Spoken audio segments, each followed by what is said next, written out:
Ini bab bila dua pihak yang berjual beli menyatakan dan mereka tidak menyembunyikan, mereka ikhlas dan mereka ikhlas.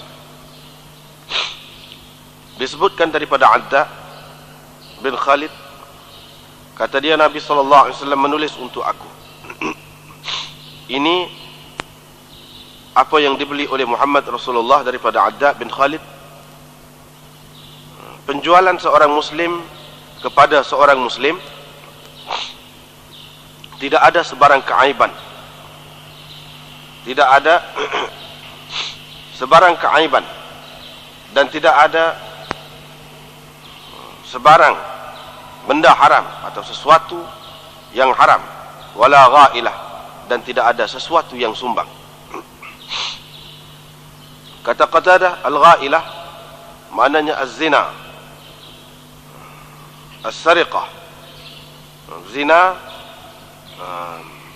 mencuri, pencurian dan iba, lari daripada Tuhan, hamba lari daripada Tuhan. Ada orang berkata kepada Ibrahim, setengah-setengah nakhasi, penjual binatang,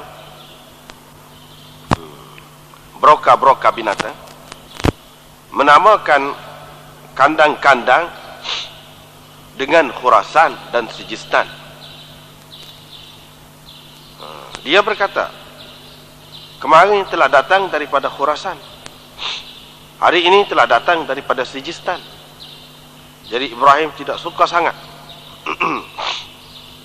dengan perbuatan seperti itu.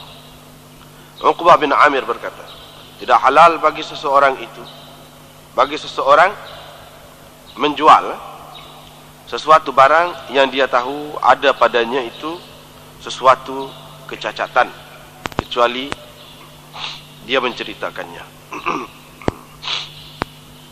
Riwayat daripada Hakim bin Hizam katanya, Rasulullah sallallahu alaihi wasallam bersabda, al-bay'ani bil khiyar ma lam yatafarraqa.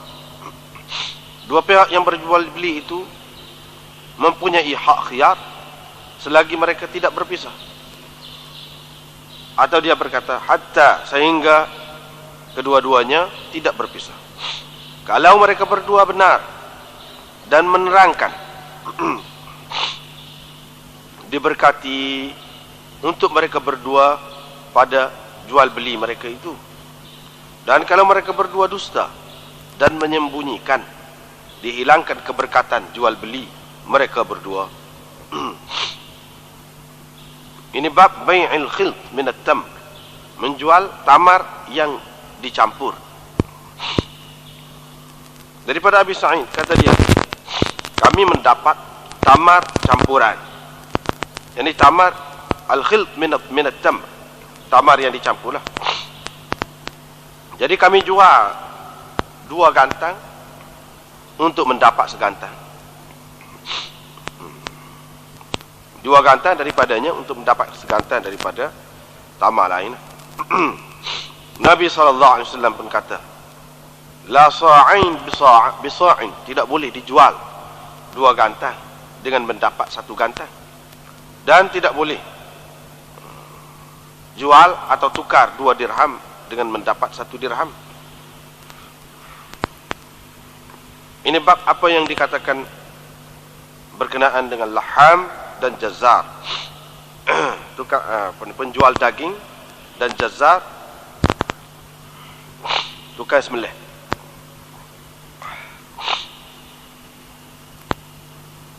Riwayat daripada Abi Mas'ud, katanya ada seorang Ansar yang dikunyahkan dengan Aba Shu'aib.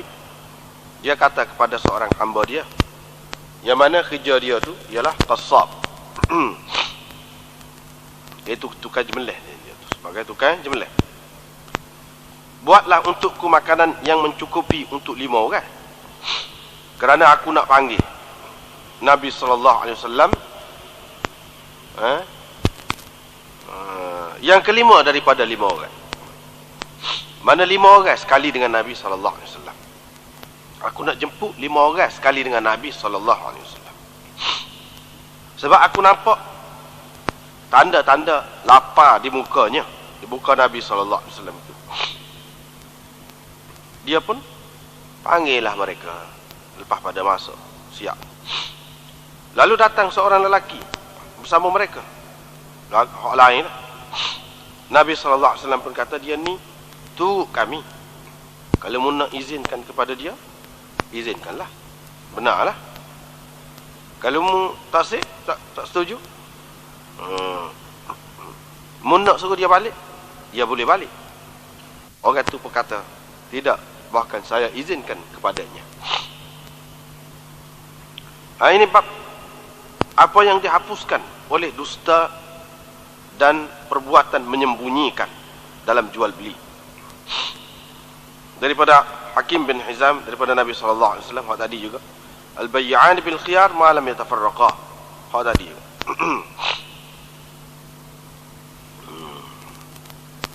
Ini bab firman Allah SWT, wahai orang-orang yang beriman, jangan kamu makan riba berkali-kali ganda.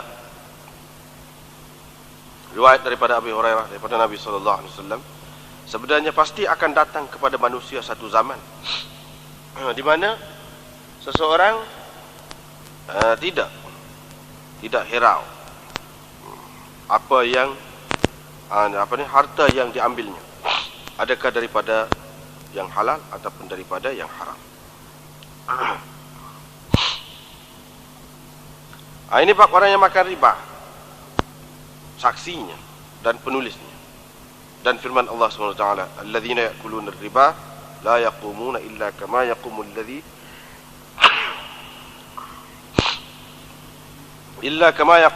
yatakhabbathu asy-syaitanu minal mas. Orang-orang yang makan riba itu tidak akan dapat berdiri kecuali seperti mana orang yang dirasuk oleh syaitan berdiri. Balasan itu kerana mereka berkata, innamal bay'u mithlur riba, jual beli itu sama seperti riba. Sampai kepada firman Allah SWT, ashabun nar hum fiha khalidun. Riwayat daripada Aisyah katanya, bila turun akhir surah Baqarah, Nabi SAW bacakan kepada mereka dalam masjid. Pada itu dia mengharamkan tijarah, yakni haramkan berniaga arak. Riwayat daripada Samurah bin Jundub, katanya Nabi SAW menceritakan, kata dia, semalam ditunjukkan kepadaku dua orang. Jadi aku nampak dua orang datang kepada aku. Dia pun bawa aku keluar ke tanah suci.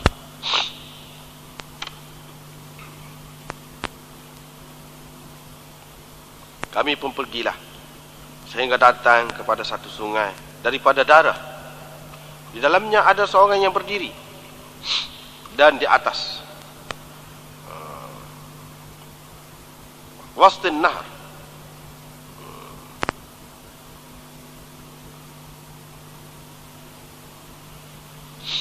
di tengah sungai itu ada orang yang di hadapannya ada batu-batu.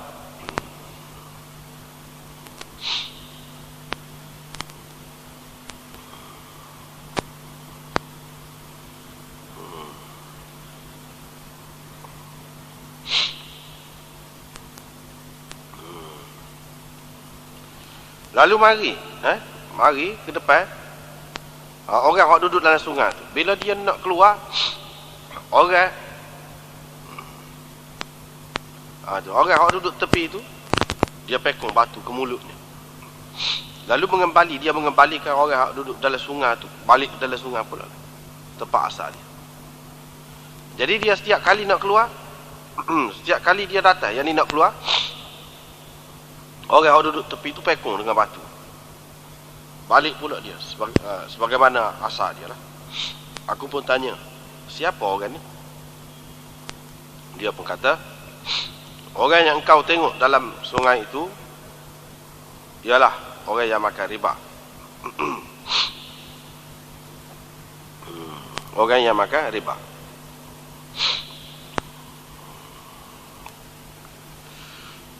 Ini bab mukilir riba. Mukilir riba, orang yang memberi riba. Kerana firman Allah SWT, ya ayyuhalladzina amanu taqullaha wa dharu ma baqiya minar riba, sampai kepada ma kasabat wa hum la yuzlamun. Wahai orang-orang yang beriman, bertakwalah kepada Allah dan tinggallah saki-baki riba, sampai kepada firman-Nya ma kasabat wa hum la yuzlamun. Kata Ibnu Abbas, ini adalah ayat yang terakhir turun kepada Nabi SAW. Riwayat daripada Abi Juhaifah katanya, saya melihat, daripada Aun bin Abi Juhaifah, kata dia, saya melihat ayah saya, yang dia Abi Juhaifah, telah membeli seorang hamba yang pandai berbekam, tukang bekam. Jadi ayah saya suruh ambil semua kakaf-kakaf bekam dia tu, lalu dipecahkan, dihancurkan. Aku pun tanya, apa tu? Dia kata Nabi SAW,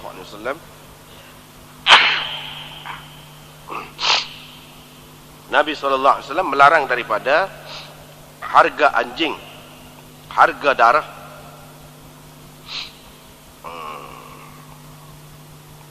dan melarang daripada washimah, yakni orang yang mentatu, wal mausyumah, dan orang yang ditatu, wa akidir riba, dan orang makan riba, yang menerima riba, wa mukilihi, dan yang memberi riba. Dan Nabi SAW melaknat al-musawwir, ini orang yang membuat patung.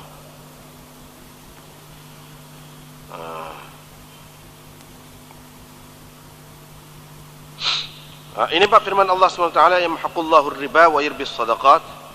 Allah SWT menghapuskan keberkatan riba dan menyuburkan sedekah.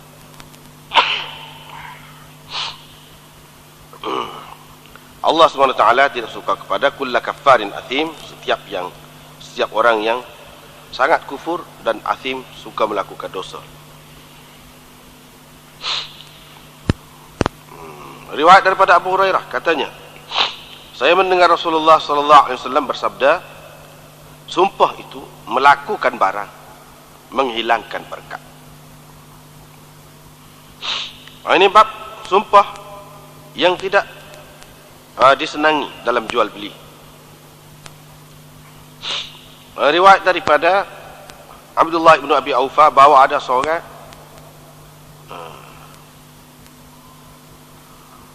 seorang meletakkan barang dia, buka barang dia lah, ketika dia berada di pasar. Dia pun bersumpah dengan nama Allah, sesungguhnya dia telah diberikan untuk barang itu apa yang tidak diberikan kepada dia, untuk memperkenalkan mana-mana orang Islam.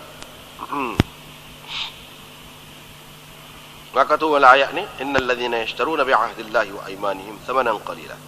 Orang-orang yang membeli dengan sumpah, dengan janji Allah dan sumpah, beli harga yang sedikit, yang ditukar harga yang sedikit dengan sumpah. Hadindah. Tak apa. Bau maqila fi suwaq. Tengok sulat.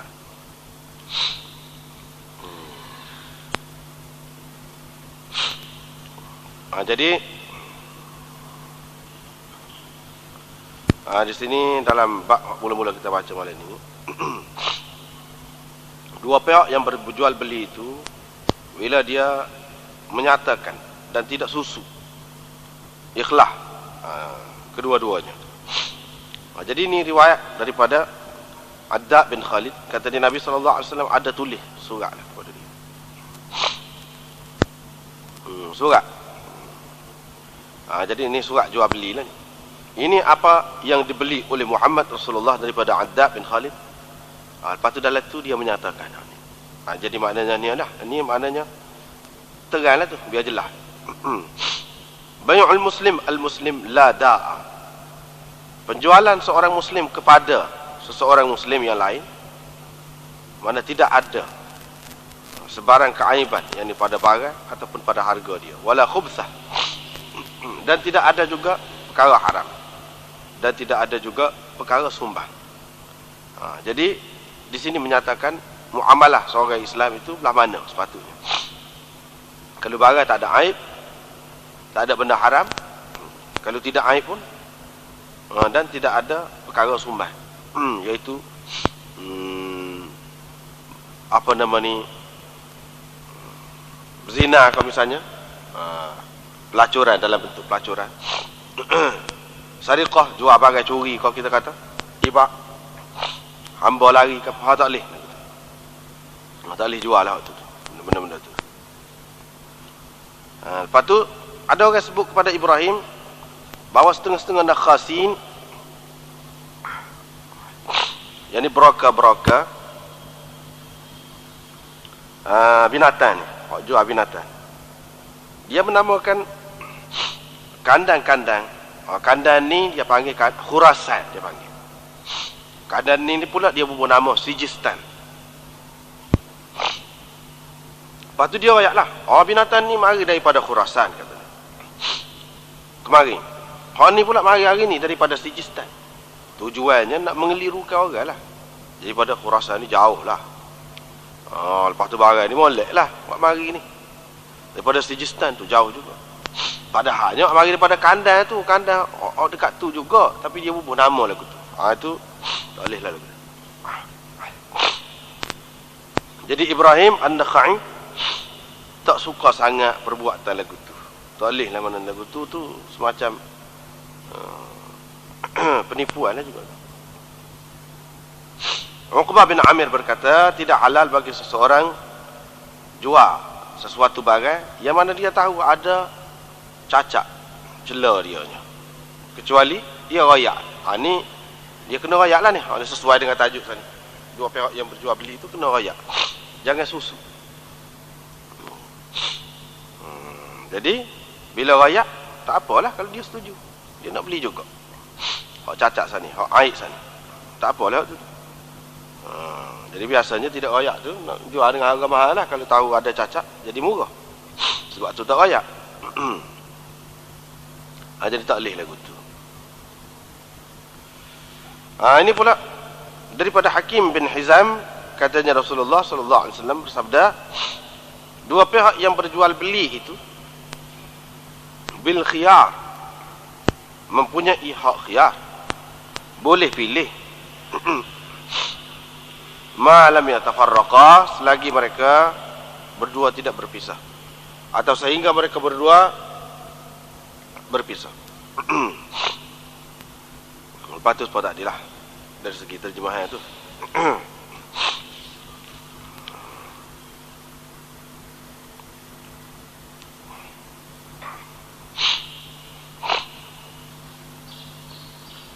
Jadi hadis ni kita akan jumpa dalam bab akan datang muka surat. Kita tengok tu muka surat 283 sampai 284. Ada bab dia khusus. Bab al-bay'an bil khiyar ma lam yatafarraqa, wa bihi qala ibn Umar wa Shuraih wa Sya'bi wa Tawus wa ibn Abi Mulaikah. Di sana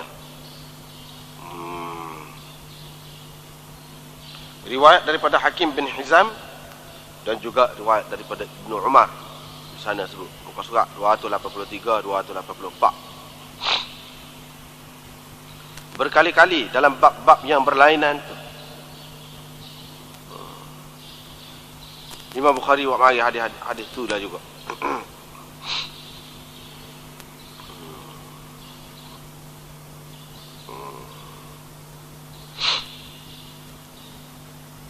Jadi berhubung dengan hadis ini banyak perbahasan lah. Banyak perbahasan.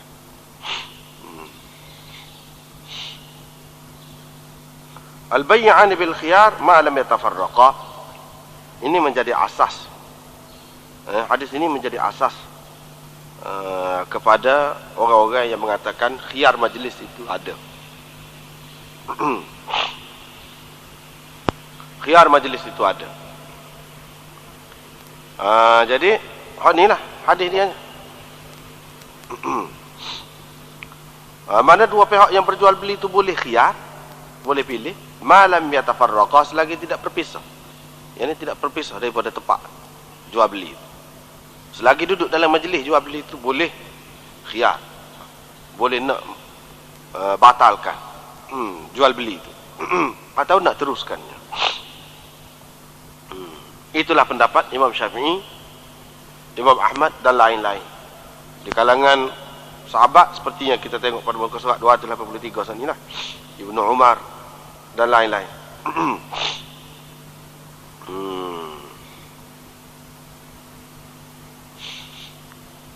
Jadi hadis inilah menjadi alasan kepada mereka. Adapun satu golongan lagi, yaitu ramai juga Imam Abu Hanifah, Imam Malik dan lain-lain yang sependapat ni. Dia kata tidak sabit khiyar majlis itu berdasarkan hadis ini. Pasal apa? Pasal dia pakai tafarruq itu, malam ya tafarraqa. Tafarruq di situ bukan tafarruq bil abdan, tetapi tafarruq bil kalam atau tafarruq bil aqwal. Situlah duduknya.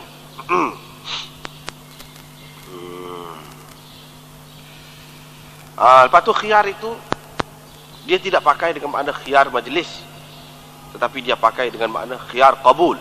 Orang panggil khiyar qabul. Bukan khiyar majlis, tetapi khiyar qabul. Jadi bagi mereka, Imam Malik, Imam Abu Hanifah ada orang sependapat dengan dia, khiyar majlis ni tak ada.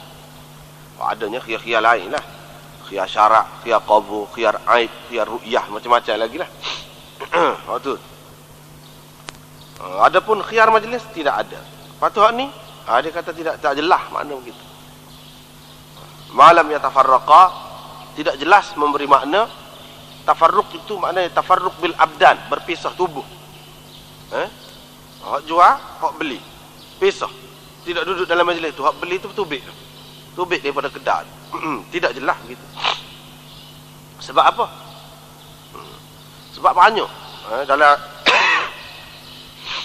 ayat-ayat Al-Quran, dalam hadis, tafarruq itu bukan dengan makna tafarruq bil abdan, tetapi tafarruq itu dengan makna tafarruq bil aqwal ataupun bil kalam. Apa lagi hakikat jual beli itu gapo? Mana kalau tidak lazim lagi, baik itu tidak lazim lagi lah bagi mereka itu. Kalau selagi majlis itu ada, bagi orang yang mengatakan khiyar majlis itu ada, dia kata baik itu tidak lazim lagi, tidak muktamad lagi lah kita kata. Walaupun sudah berlaku dah dengan ijab kabul itu, tetapi belum muktamad lagi. Kata hak ni, dia kata sudah muktamad dah. Sebab apabila berlaku akad tu apa dia? Ijab kabul itu sudah berlaku dah, sudah lazim dah. Sebab Allah SWT berfirman dalam Al-Quran, ya ayyuhalladzina amanu awfu bil uqud, sempurnakanlah akad-akad kamu. Akad tu dia. Adakah tafarruq akad? Tidak. Akad itu ialah ijab kabul tu. Ya ayyuhalladzina amanu la ta'kulu amwalakum bainakum bil batil illa an takuna tijaratan. Tijaratan itu gapo?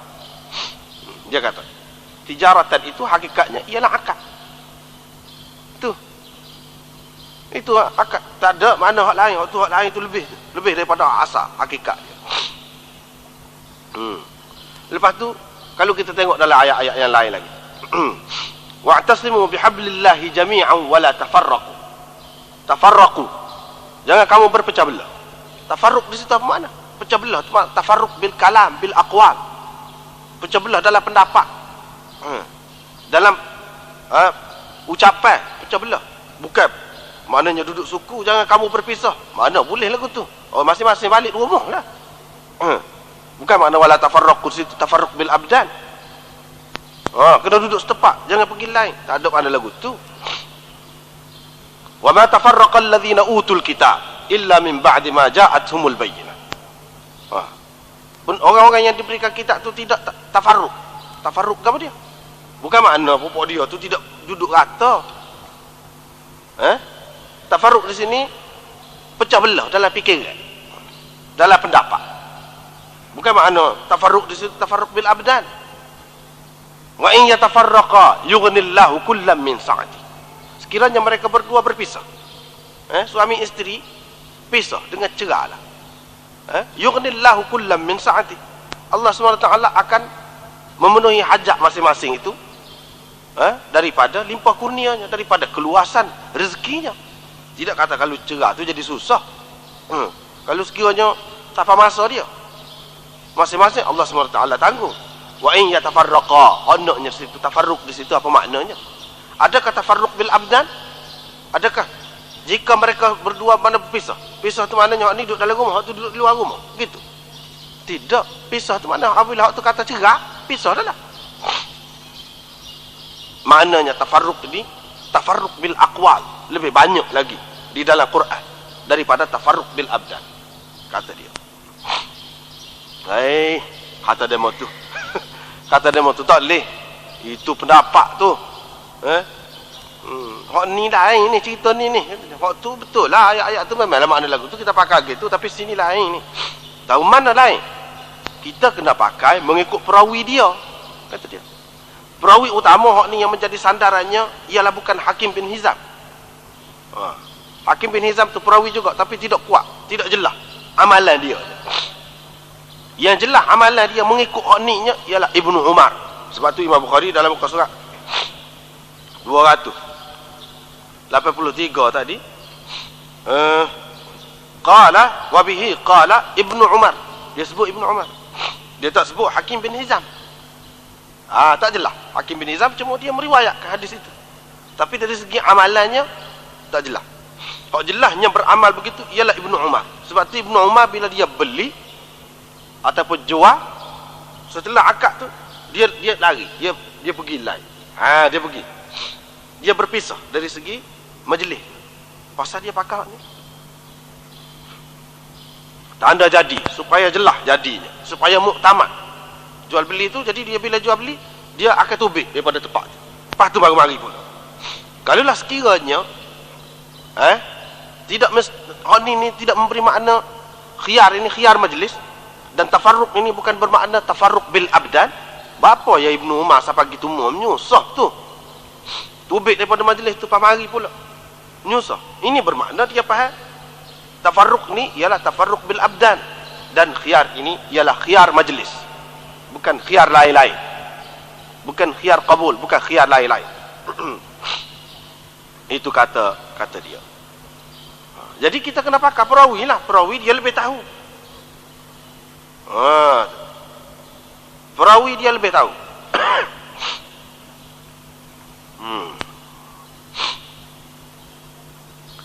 Jadi perawi utamanya ialah Ibnu Umar. Amalan dia nya lagu tu. Mana dia lebih tahu. Kata dia tu tak mesti lagu tu. Kalau Ibnu Umar buat lagu tu, apa ya tengok Ibnu Umar sorang tu, kata dia. Tengoklah kata orang lain. Orang lain ada ke buat gitu? Apa yang kita jadikan hujah dia Ibnu Umar tu? Dia kata al-ibratu bima rawa la bima ra'a. Yang diambil kira ialah apa yang diriwayatkan dia tu, bukan apa yang pendapat dia. Ini pendapat dia. Sebab kalau apa yang diriwayatkan oleh dia tu memang makna lagu tu, semua orang buat lagu tu dah. Ni kita tidak dapati semua orang buat begitu. Dia dah hak jelas. Jadi itu pendapat dia, ijtihad dia. Gitu. Itu ijtihad dia.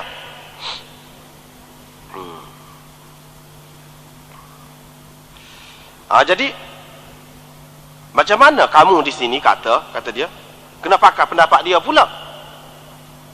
Sedangkan Abu Hurairah meriwayatkan hadis hak anjing basuh 7 kali itu, kamu pakai hak tu, riwayat dia, tapi kamu tidak pakai ra'yu dia, pendapat dia.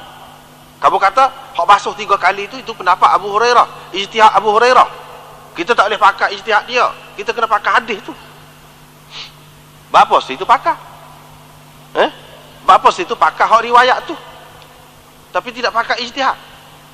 Sini pakar pula ijtihad. Apa-apa. Kalau nak kira pakar ketek lah sana tu. Dia kata, pakar ketek lah sana. Dia basuh 3 kali. Orang buat apa ni, mazhab Hanafi kata. Orang Malik kata, dah. Mazhab Malik kata, dah. Sekali je. Dia kata. Dia disuruh basuh. Sekali. Apa ya? Tak pakar pendapat Abu Hurairah pula sana. Sini pakar pula pendapat Ibnu Umar. Apa? Kata dia. Soleh lagu tu. Tak kena tu lagu tu. Tu. Lepas tu kita kena tengok. Orang yang menjadi rojokan utama bagi dia di kalangan sahabatnya, Ibnu Umar ni, siapa dia? Imam Malik. Imam Malik tu guru dia hak paling besar di kalangan sahabat ialah Ibnu Umar. Kalau di kalangan sahabat bagi Imam Abu Hanifah, Ibnu Mas'ud. Kalau bagi Imam Syafi'i, Ibnu Abbas. Hak tu. Kalau bagi Imam Ahmad, Abdullah bin Amr bin Al-As. Itu hak utama dia. Lepas Imam Malik, kalau nak kira dia mesti benar riwayat-riwayat Ibnu Umar. Mesti dia perhati. Mesti dia kaji. Apa yang Imam Malik tak pakar? Padahal ini rujukan utama dia. Dia tak pakar. Apa bila orang tanya dia apa tak pakar Ibnu Umar? Dia kata walaisa alaihi amaluna. Amal kita ahli Madinah tidak lagu tu. Sebab dia pakar amal ahli Madinah. Jadi amal ahli Madinah bila kata tidak lagu tu, maknanya Imam Malik seseolahnya mengesahkan fuqaha is-sab'ah bil Madinatil Munawwarah tidak berpahaman begitu. 7 orang fakih hak besar di zaman tu di Madinah tak ada seorang berpendapat begitu. Bermakna mereka anggap ini ijtihad Ibnu Umar saja, tidak mesti kita ikut. Dia kata begitu. Lepas pada tu baiklah. Apa kalau tidak khiyar tu khiyar majlis, apa khiyar apa? Kalau tidak tafarruq bil abdan, apa tafarruq bil kalam? Kamu sudah kata apa khiyar gap dia ni? Dia kata khiyar qabul. Ini khiyar qabul. Khiyar qabul. Belah mana khiyar qabul ni? Maknanya kalau seorang penjual kata saya jual lah benda ni kitab ni kau. Misalnya kita kata. Pembeli tu masih ada khiyar lagi. Masih boleh pilih. Khiyar qabul, nak terima ke tak saya terima? Masih boleh pilih. Selagi dia tidak pisah. Dia ada hak untuk itu. Begitu juga kalau seorang itu dia kata saya belilah kitab ni daripada awak penjual, dia ada hak khiyar. Khiyar apa dia? Sama ada nak jadikan. Kalau dia kata saya jual lah, jadilah tu. Lepas pada tu tak ada khiyar dah. Tetapi kalau satu pihak ya saja ijab kau atau kabul dulu kau kita kata, satu pihak lagi tidak.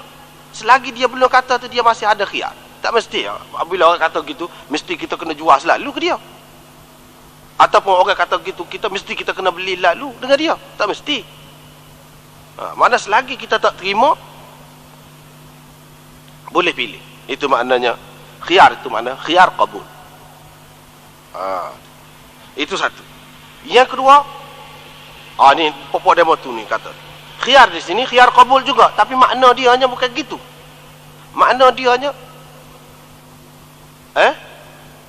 hak memilih ni untuk jadi ataupun tidak jadi jual beli ni masih ada selagi duduk dalam majlis. Maknanya kalau seorang itu kata saya jual lah kitab ni kepada awak, dia senyap duduk dalam majlis tu. Selagi dia duduk dalam majlis tu, nak rayaknya tempoh khiyar tu masih ada. Kecuali kalau dia tubik daripada majlis tu. Tak jadi dah akad tadi tu. Ijab tadi tak jadi, kena ijab semula. Itu maknanya nak rayaknya intihak. Intihak kabul tu. Setakat mana? Suknya suk mana? Suknya mana kalau selagi dalam majlis tu tak suk lagi. Walaupun dia tidak jawab selalu. Dia senyap lama. Tapi dia masih duduk situ lagi. Setelah lama dia berkata saya terima lah tadi awak jual. Boleh lagi kalau selagi duduk dalam majlis. Baru tak boleh apabila dia keluar daripada majlis. Tak kira lama ke sebentar tak cara. Ke mana-mana pun kabul dia itu diterima kalau selagi dia dalam majlis. Betul. Qabul dia tu tidak diterima apabila dia sudah di luar daripada majlis. Gitu dia kata. Pak dia kata banyak dalilnya selain daripada tu. Ini mana khiyar, ni khiyar qabul, bukan khiyar majlis. Banyak dalilnya.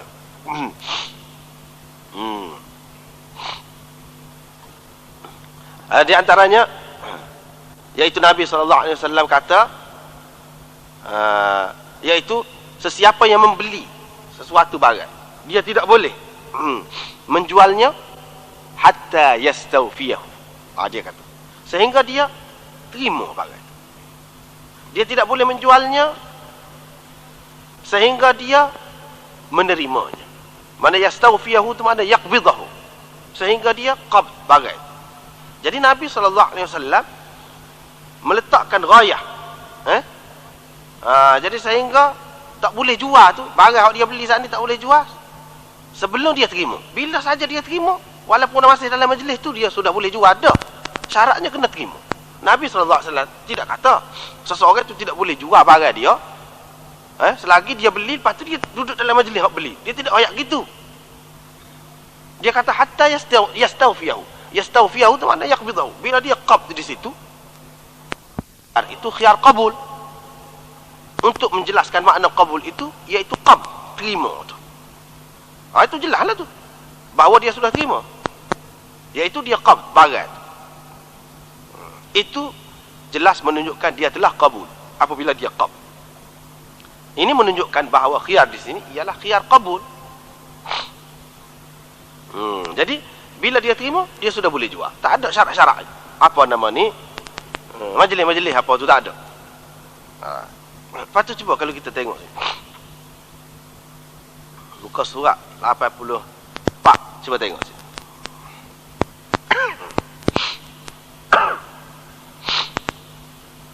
Cuba tengok hadis. Babun idza ishtara syai'an fa wahaba min sa'atihi. Muka surat tu. Qabla an yatafarraqa wa lam yunkir al-ba'i'u 'ala al-mushtari. أو اشترى عبدا فأعتقه. وقال طاووس في من يشتري السلعة على الرضا ثم باعها وجبت له والربح له. وقال للن حبيدي seterusnya. Imam Bukhari pun nampak goni. Imam Bukhari pun nampak goni. Nanti kita baca. Ini riwayat daripada Ibnu Umar. Kata dia, kami pernah bersama Nabi SAW dalam satu perjalanan. Akunya duduk di atas unta muda, Sa'b. Unta muda yang sukar dikendalikan. Unta muda tu hak Sayyidina Umar.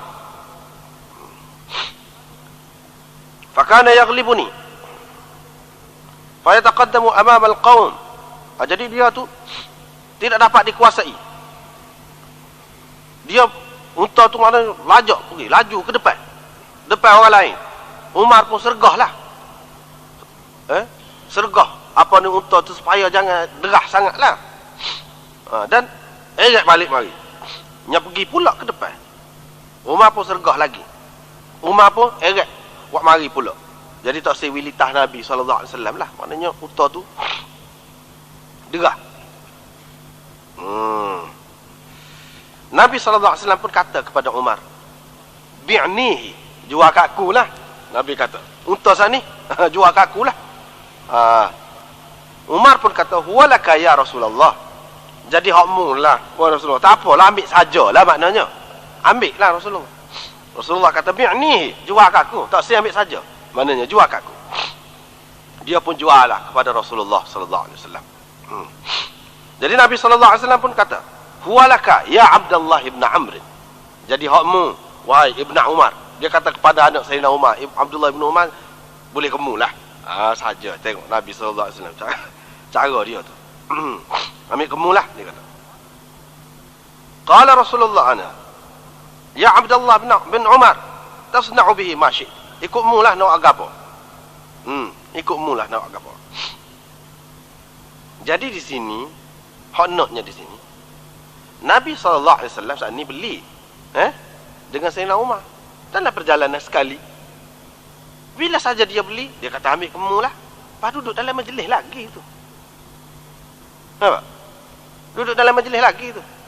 Kalaulah akad itu, jual beli itu tidak tam dan tidak lazim lagi, bagaimana Nabi SAW boleh bui selalu benda hak tidak lazim lagi? Masih ada hak lagi, hak penjual dia tu. Yang ni Sayyidina Umar boleh pasal lagi tu kalau nak kira tu. Boleh batal lagi. Dia masih ada hak khiyar. Pasal majlis masih ada lagi. Apa yang Nabi bui kau redahnya? Tak sepatutnya buat gitu. Kecuali Nabi SAW memang anggap sudah sah dah. Muktamad dah. Sudah jadi hak dia. Betul-betul dah. Jadi ikut dia nak bui kat siapa-siapa pun. Walaupun masih dalam majlis tu. Ini menunjukkan bahawa khiyar majlis tu tak ada. Kot tu. Dia pergi.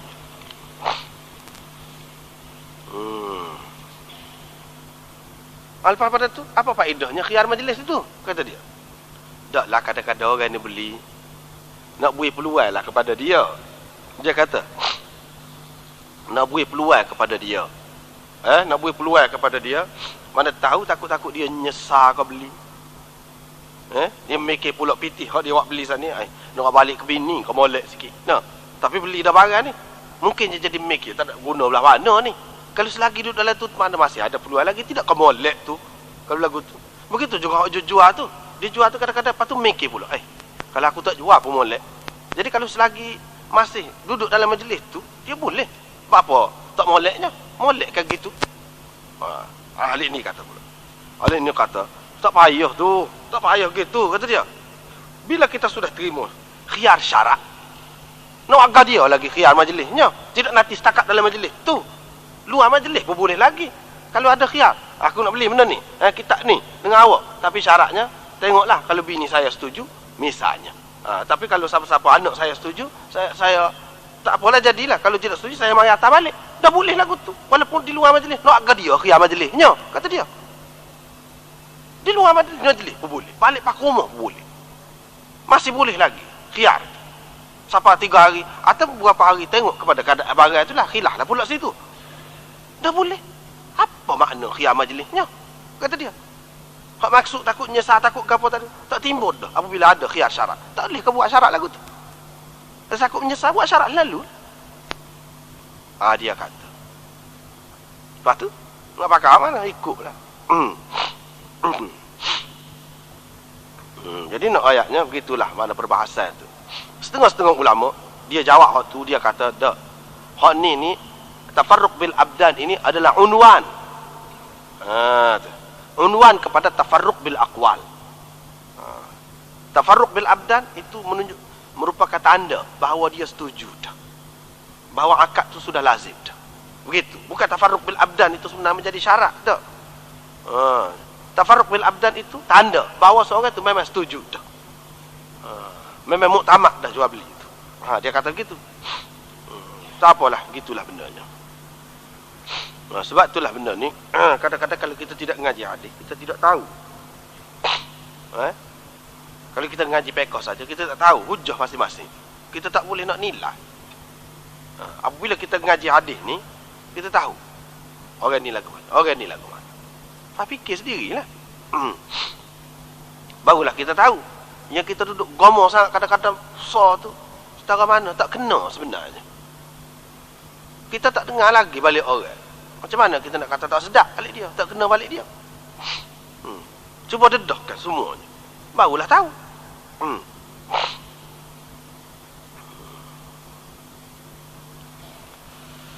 Dia kata, setengah orang itu dia kata kalau dedahkan jadi celaru, mana boleh orang mampu nak faham semua ni.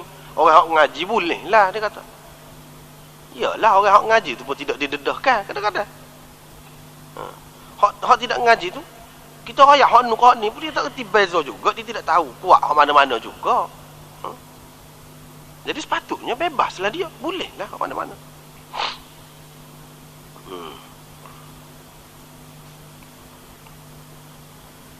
Tetapi dalam kes-kes lagu ni mungkin boleh jadi khilaf juga dalam masyarakat tu. Hak boleh orang kata talfik, hak boleh tukar.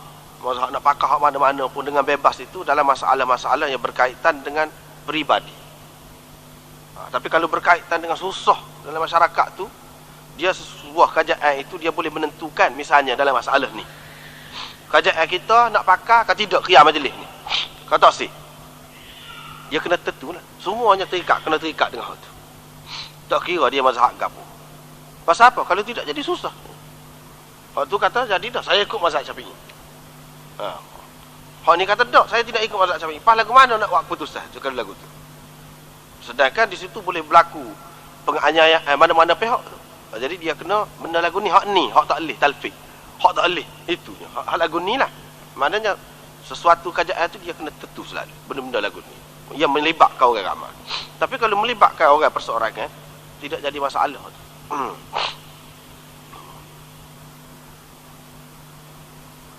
Lepas tu bai' al-khilq min at-tamri ni. Ni tak boleh lah. Jual 2 gantang tukar dengan segatang tamar. Walaupun tamar segatang tu tamar molek. Hak 2 gantang ni hak tidak molek. Pasal apa? Akan berlaku ribal fadli namanya. Ribal fadli. Masalah pengharaman ribal fadli gapo ni khilaf pula ulama. Apa ilat dia tu? Waktu panjang pula dah. InsyaAllah kita itu semula. Ini bab fi bai' ma qila fil laham wal jazar.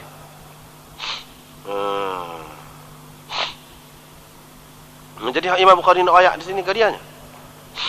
Iaitu orang jual daging dan orang sembelih. Tukar sembelih. Nak ayatnya ini pun semacam jual beli juga. Boleh juga. Perlu juga dalam masyarakat. Jadi dia hadis ni disebutkan seperti tadi lah, cuma mari seorang hak tu hak lebih. Jadi Nabi sallallahu alaihi wasallam tanya dia, "Lah mana ni?" Apa yang tanya tu? Padahal Nabi sallallahu alaihi wasallam ni kalau nak kiranya harta hak apa ni umat dia ni, kalau nak kira hak dia belaka, tapi dia tidak buat lagu tu. Nak ayatnya orang lain pilih-pilih lagi, hak tidak ada hak. Tidak ada hak dia pada harta orang mukmin lain, kena cermat lagi dah. Nabi sallallahu alaihi wasallam pun tidak buat gitu. Tapi di tempat yang lain Nabi sallallahu alaihi wasallam tak minta izin pula, dia bagi.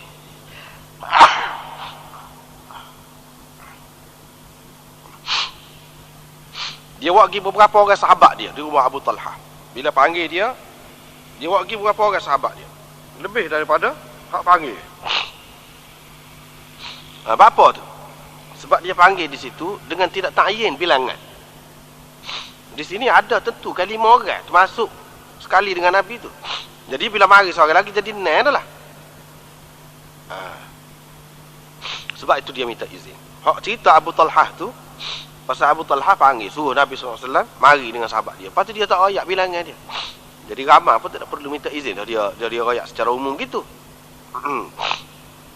Waktu tu sebenarnya tidak termasuk dalam bab jual beli ni. Nak royaknya bahawa hamba dia tu tukar sembelih, tukar jual apa daging, penjual daging. Jadi makna masalah jual belilah juga. Jual beli. Situ jadi anaknya. Apa pada tu? Ni. Tadilah juga. Mana kalau berdusta dan menyembunyikan dalam jual beli itu, jadi hilang berkat jual beli itu. Walaupun nampak untung di permulaan, tapi tamak banyak dia akan nampaklah. Hilang berkat dia tu. Ini pula ya ayyuhallazina amanu la ta'kulur riba adha'afan mudha'afah. Bukan bermakna riba hak banyak kali ganda tu berganda-ganda hak tak boleh tu. Kalau sekali ganda tak apa, tak boleh juga. Hak ni nak merujuk kepada keadaan semasa Nabi sallallahu alaihi wasallam berlaku ketika tu. Nah begitu. Bukan bermakna kalau riba tu sikit tak apa, tidak begitulah. Jadi hak ni kita sudah jumpa dulu. Akilir riba wa syahidi wa katibihi, semuanya termasuk dalam lagu tu berlaku.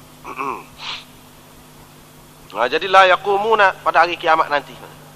Tidak dapat berdiri pada hari kiamat nanti, melainkan seperti orang yang dirasuk, orang masuk atu berdiri. Jadi tak betul berjalan lah maknanya. Pasal apa? Setengah mengatakan pasal dia makan riba. Setengah mengatakan zalika bi annahum qalu, waktu dia tu berpendapat kata riba ni serupa dengan jual beli. Innamal bai'u mithlur riba. Waktu dia kata lagu tu. Pendapat dia lagu. Tak boleh.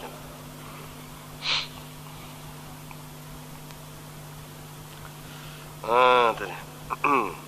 Riba ni beratnya. Dalam Quran ni sebut dua perkara hak kekal dalam neraka. Dosa ni. Dosa riba, hum fiha khalidun. Hum fiha khalidun. Wa ahallallahu al-bay'a wa harrama ar-riba. Faman ja'ahu maw'izatun min rabbih fantaha falahu ma salaf wa amruhu ila Allah wa man 'ada fa ulaika ashabun nar hum fiha khalidun. Ni cerita pasal riba ni kekal dalam neraka. Nak ayatnya besar lah tu. Dosa dia ni. Hak lain dosa besar juga tak ada sebut gitu. Hak dalam Quran. Hak selaginya orang bunuh orang Islam, orang mukmin. Fajaza'u jahannamu khalidan fiha. Mana kekal juga dalam neraka.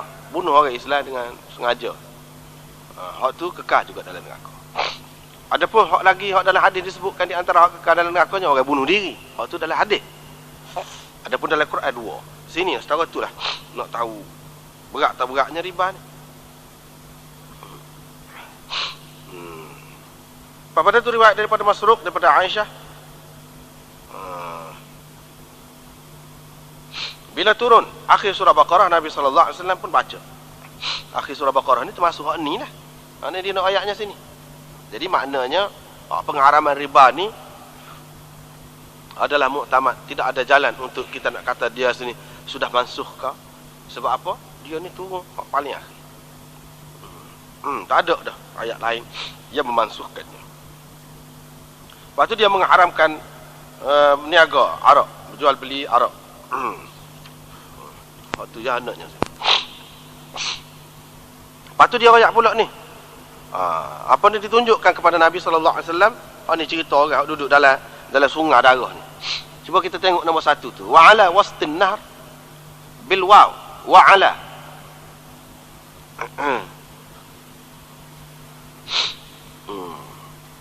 Wa ala wastin nahr dengan waw. Wa yurwa ala wastin nahr. Mana tanpa waw. Fa ala riwayatil ula, mengikut riwayat yang pertama tu, waw tu waw lil hal kata dia. Walakin fihi al mubtada mahdhuf. Ada mubtada mahdhuf. Takdirnya wa huwa ala wastin nahri. Jadi ataina ala nahrin min damin fihi rajulun qa'imun ala wastin nahri. Gitu. Dengan takdir lagu tu. Mengikut riwayat yang kedua hak tak ada waw. Ala wastin nahr. Takunu ala muta'alliqa biqawlihi qa'im. Jadi ala tu bertakluk dengan qa'im. Itu dia. Rajul fihi rajulun qa'imun ala. Qa'imun tu ala.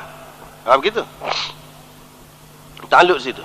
Wala yajuzu an yakuna qawluhu wa ala wastin nahr khabar muqaddam ala al-mubtada. Tak boleh kita nak kata lagu tu khabar muqaddam. Sebab kalau kita kata wa huwa qawluhu rajul baina yadayhi hijarah. Jadi mubtada muakhirnya rajul baina yadayhi hijarah. Lianna ar-rajul alladhi baina yadayhi hijarah huwa ala shattin nahr la ala wasatihi. Sebab orang yang depan dia tu ada batu tu dia duduk tepi sungai tu, bukan dalam sungai. Kalau kita kata ataina ala nahrin min damin fihi rajulun qa'imun ala wastin nahr rajulun. Kalau kita start semula makna jumlah tu, mana ala wastin nahr tu kalau tak ada waw, kita pakai riwayat tu, mana dengan kita kata dia tu jadi khabar muqaddam. Tak boleh lagu tu. Sebab dia jadi lagu mana? Dia jadi orang ada batu depan dia tu duduk tengah sungai. Bukan duduk tengah sungai. Hak tu duduk tepi sungai.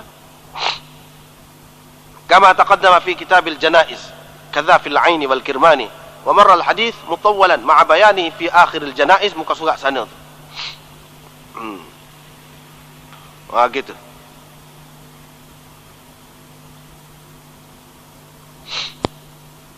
Tapi kalau kita pakai ada juga yang mengatakan ataina ala nahrin fihi ala nahrin min damin fihi rajulun qa'imun wa ala shattin nahri.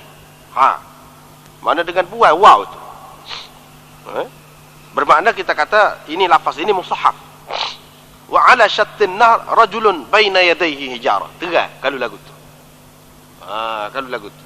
Mana di tepi sungai tu ada orang, hak depan dia ni ada batu.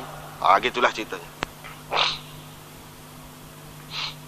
Lepas tu sebab tadi lah nak ayat sini juga orang yang makan riba ataupun terlibat dengan riba tu beratlah.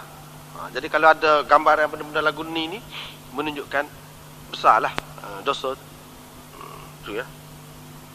Bab mukilir riba. Orang yang bui riba. Bui makan riba.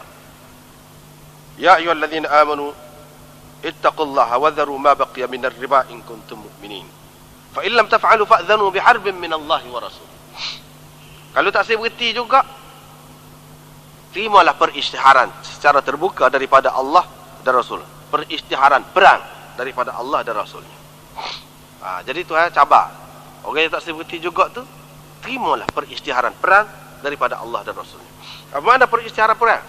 Bila Allah SWT isytihar perang, maknanya orang itu tak ada lah, tak ada. Tak akan menang dah. Dalam hidup dia yang tidak ada berkat dah. Itu maknanya.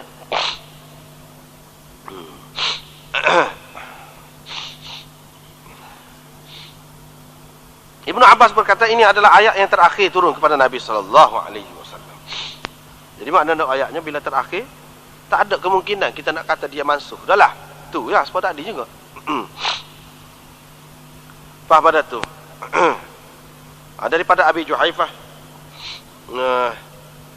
Ini daripada Aun bin Abi Juhaifah, dia kata aku tengok ayah aku beli seorang hamba tukang bekas. Lepas tu ayah aku suruh patah ataupun peracu alat-alat dia tu, perkakah-perkakah bekas tu. Aku pun tanya, buat apa tu? Suruh lagu tu. Dia kata Nabi SAW larang daripada berbekam. Larang juga daripada samanil kalb. Larang Nabi SAW larang daripada apa nama ni? Harga anjing. Larang juga daripada harga darah. Bekan itu maknanya ambil upah waktu ambil darah lah kita kata. Nabi SAW larang. Dan naha 'anil washimah wal mawshumah wa akilir riba. Larang daripada perbuatan orang yang makan riba dan orang yang makan. Dan larang laknat musawwir, yakni orang yang membuat patung.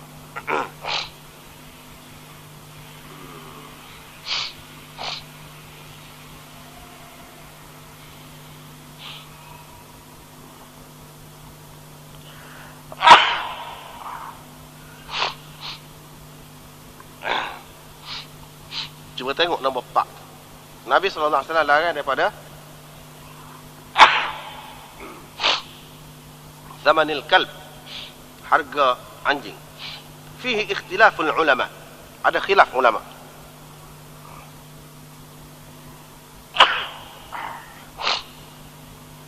Jadi Hasan Basri, Rabi'ah, Hamad bin Abi Sulaiman, Auza'i, Syafi'i, Ahmad, Dawud, Malik dalam satu riwayatnya mengatakan harga anjing itu haram. Kata Atha bin Abi Rabah pula, Ibrahim An-Nakhai, Abu Hanifah, Abu Yusuf, Muhammad Ibnu Kinanah, Sahnun, daripada ulama-ulama Maliki mengatakan al-kilabul lati tuntafa'u biha yajuzu bay'uha wa yubahu athmanuha. Harus jika anjing-anjing yang boleh diambil munafaat dengannya, harus harga dia, nak jual dia, dan harus harga dia tu boleh makan, boleh gabung, boleh ambil. Wa an Abi Hanifah anna al-kalb al-aqur la yajuz bay'uhu wa la yubahu thamanuhu. Tapi kalau anjing hok backing, hok kekah orang kosir, hok tu tak boleh. Wa ajaba at-Tahawi an an-nahy fi hadha al-hadith wa ghairihi. Tahawi jawab berhubung dengan larang dalam hadis ni. Larang ni apa makna dah larang? Apa yang kata boleh juganya? Dia kata hak ni ketika anjing itu diperintahkan supaya dibunuh. Hak ni larangan ni iaitu ketika anjing itu diperintahkan supaya dibunuh. Wa kana la yahillu imsakuha, pada ketika anjing ni tak boleh dipera pada masa tu. Waqad waradat fihi ahadith katsira, banyaklah hadis-hadis berkenaan dengannya. Fa ma kana hadzal hukm fa thamanuhu haram. Jadi pada ketika tu nya haram lah harga dia. Kemudian bila diharuskan mengambil munafa'ah dengan anjing itu lilistiyad wa nahwihi, untuk berburu dan sebagainya. Dan bila ada hadis yang melarang daripada membunuh anjing itu, nusikha ma kana minan nahyi an bai'iha wa tanawuli thamaniha. Jadi larangan daripada jual, larangan ambil harga dia tu pun mansuh juga. Hak tu mansuh juga. Jadi hak bunuh dia pun mansuh juga. Sebab tu dia ni kata boleh. Hak ni mana pada ketika tu. Ataupun kalau kita nak kata kemudian pun, mana anjing hak tak ada guna lah. Anjing saja-saja. Hak tak ada guna. Ataupun anjing hak pakai kekal orang kat sini. Hak tu, hak tak bolehnya. Tapi kalau anjingnya ada munafaat, boleh.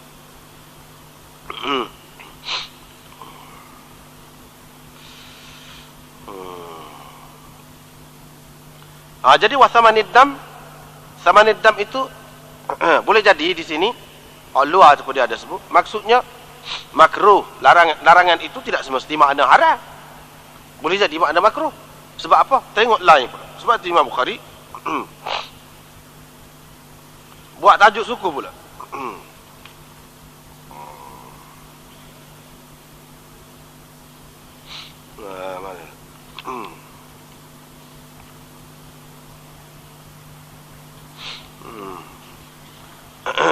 Ada bab nanti kita akan jumpa. Kau surat apa ni? Jadi Imam Bukhari buat bab pula menunjukkan bahawa apa nama ni? Hasil daripada bekam itu tak apa, boleh. Sikit je sebab ni.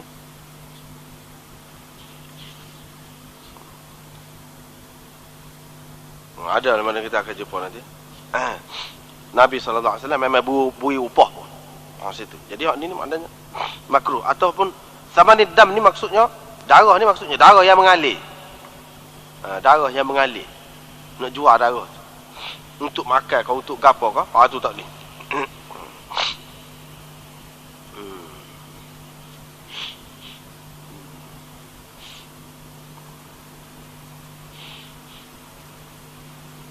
Baiklah.